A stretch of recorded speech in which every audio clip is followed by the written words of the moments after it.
Como preparar o jovem para ser um líder do século XXI? A gente começa falando o que é a juniorização. Esse é um grande desafio que está colocado hoje para os nossos gestores, para os nossos grandes empresários e, sobretudo, também para o próprio jovem. Quando nós estamos falando sobre essa coisa da juniorização, é preciso entender e situar esse conceito mais técnico que nós temos hoje. A juniorização nada mais é, Cassiano, do que a abordagem das ações de desenvolvimento estratégico que uma camada da nossa população, e é bom lembrar que nós estamos falando aí de cerca de 25% da nossa população brasileira, que é justamente as pessoas que oscilam entre a idade de 20 até 39 anos. Sim, 39 anos para o mercado é considerado, para a questão dos cargos de execução, é considerado bastante jovem. Para você ter uma ideia, a média recente no Brasil era em torno de 55 a 58 anos, né? Então essa média tem caído cada vez mais, e daí essa conceituação chamada de juniorização, que obviamente vem de júniores, né? De jovens. E como é que o mercado vê o jovem? Nós estamos numa fase que nós chamamos de movimentação. Não é de transição ainda, infelizmente. Essa movimentação é a reflexão que os grandes empresários, que os agentes da política pública, que as universidades têm feito. Essa movimentação na reflexão do que fazer. Então nós temos, eu particularmente, a nossa empresa tem ajudado muito nesse debate sobre essa conceituação do que é a juniorização e de quais ações que nós precisamos fazer para efetivamente dotar os nossos gestores, os nossos gerentes, para que eles, o mais rápido possível, com menos idade possível, possa ser absorvido por um alto cargo de execução. Então o mercado hoje está nessa movimentação, nessa reflexão. Como você bem disse no início, já existe sim algumas empresas, sobretudo aquelas de base multinacionais ou grandes empresas, por exemplo, como a Embraer, que mais recentemente já vem avançando nessa área e fazendo sim essa substituição de mão de obra de cargos de execução, ou seja, substituindo aqueles gestores, entre aspas, mais experientes, e que infelizmente no Brasil hoje os números demonstram isso, tem denotado baixa produtividade, por essas pessoas mais jovens, mas com uma percepção já diferente de mercado, com uma pegada mais rápida. Né? Então é isso que nós temos trabalhado atualmente. Fora que a gente costuma falar que pensa fora da caixinha, né, que está aberto ali para... Nós temos um lema assim, não basta só sair da caixinha, a caixinha precisa sair da pessoa também, né? Tem essa também. E eles são jovens que hoje em dia têm muita atitude mesmo, tem muita decisão das coisas. Como é que esse jovem vê o mercado? Nós temos essa dificuldade, porque como nós falamos em neurociência, nós somos subprodutos do meio. E o meio educacional dos jovens, quando nós estamos falando de educação, a educação da família, a educação da comunidade e a educação, inclusive, das universidades, essa educação tem reproduzido um discurso de crise, que é real. Nós temos vivido hoje uma crise de empregabilidade bastante grande, uma crise de produtividade bastante grande, de gestão. Então nós vivemos num momento de eminentes crises no Brasil. Isso, e falo isso também porque tenho estado dentro das universidades, palestrando, dando treinamentos, muito com jovens, esse discurso das crises tem entrado muito forte no jovem.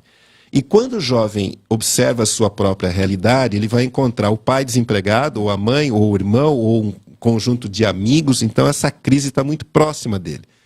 Mas é importante chamar a atenção dos pais e dos próprios jovens para uma situação muito particular. Essa crise, na verdade, é justamente a oportunidade que o jovem terá de entrar nesse mundo da juniorização. Obviamente, se tudo estivesse muito bem, a produtividade alta e tudo estivesse funcionando bem, o time não seria mudado. E pelo time não ser mudado, o jovem teria mais dificuldade de ascender dentro da sua carreira. Não é essa a realidade. Então a crise nesse momento é uma grande oportunidade para o jovem e é isso que ele deve observar no mercado. Agora, Nascimento, me veio à cabeça essa questão, por exemplo, da maturidade, né, da experiência, do tempo. Às vezes o jovem é muito jovem, acha que sabe de tudo. Como é que como lidar com isso? Dele saber que tem que se aperfeiçoar sempre, sim, a questão dele com os outros jovens, a questão da competitividade, já que não tem tanta maturidade. Como a gente pode falar sobre isso? É dialogando, né? Os nossos professores, os nossos educadores, eles devem cumprir uma função primordial na boa orientação do jovem. Primeiro, mostrar que o jovem, embora numa crise, ele está diante de uma oportunidade e, evidentemente, que ele deve se abrir para se preparar, para ocupar essas novas oportunidades. Esse é um desafio muito particular do Brasil, viu, Cassiane? Porque os nossos jovens brasileiros, assim como toda a sociedade, quando nós fazemos um recorte hoje falando do jovem, os nossos jovens também têm uma fragilidade socioemocional extremamente grande, muito grande, né?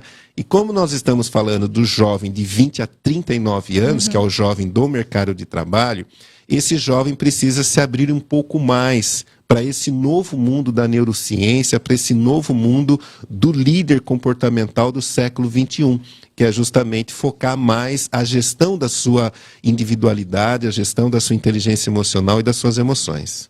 Perfeito. E entender que é importante sempre buscar aperfeiçoamento, né? Sempre, mas os jovens, esse é o detalhe. Nós observamos muito mais abertura no jovem do que numa pessoa de meia idade. Então, nós temos uma expectativa de que os jovens verdadeiramente possam ocupar o seu espaço de protagonista no desenvolvimento e na transformação até social do nosso país, justamente por essa abertura. Há uma percepção da sua fragilidade. Então, hoje, o jovem está incomodado por ser tímido. Ele quer se expressar melhor. Então, ele está aberto a procurar um curso de oratória. Então, nós temos essa visão de uma nova percepção de jovens, inclusive para assumir esse protagonismo que o Brasil precisa tanto em todas as áreas, né, Cristiano? Por isso mesmo, né, essa importância da juniorização mesmo, né? Ela é vista de uma forma positiva mesmo. Sim, é uma situação que já foi abarcada em outros países há muitos anos. O Brasil, infelizmente, como quase tudo, está sempre correndo atrás das grandes transformações sociais que existem aí pelo mundo. Isso tem chegado no Brasil com uma certa incidência, nós temos escrito muito sobre isso, temos falado muito nos debates, nos nossos treinamentos, e esperamos que a gente possa, ao partilhar dessas reflexões, que nós possamos também construir novos multiplicadores desses debates. Sim, com certeza. Nascimento, eu posso te puxar também para esse gancho, aproveitar que você está aqui? Por favor, fique à vontade. Para as pessoas, de repente, para os antigos líderes, né? Aquelas pessoas mais velhas, e aí? E aí que elas têm que ser mais jovens. Elas precisam ter... nós precisamos, na verdade, fazer esse encontro, né, da juniorização com esse pessoal um pouco mais maduro, um pouco mais experiente, né? Infelizmente, Cassiane, assim, eu trabalho muito com jovens em transição do seu primeiro emprego, o aprendiz, né, o chamado aprendiz dentro das empresas, e é incrível como nossos gestores ainda vê esse jovem aprendiz como um problema. Olha, mais uma situação que eu tenho que cuidar aqui na empresa.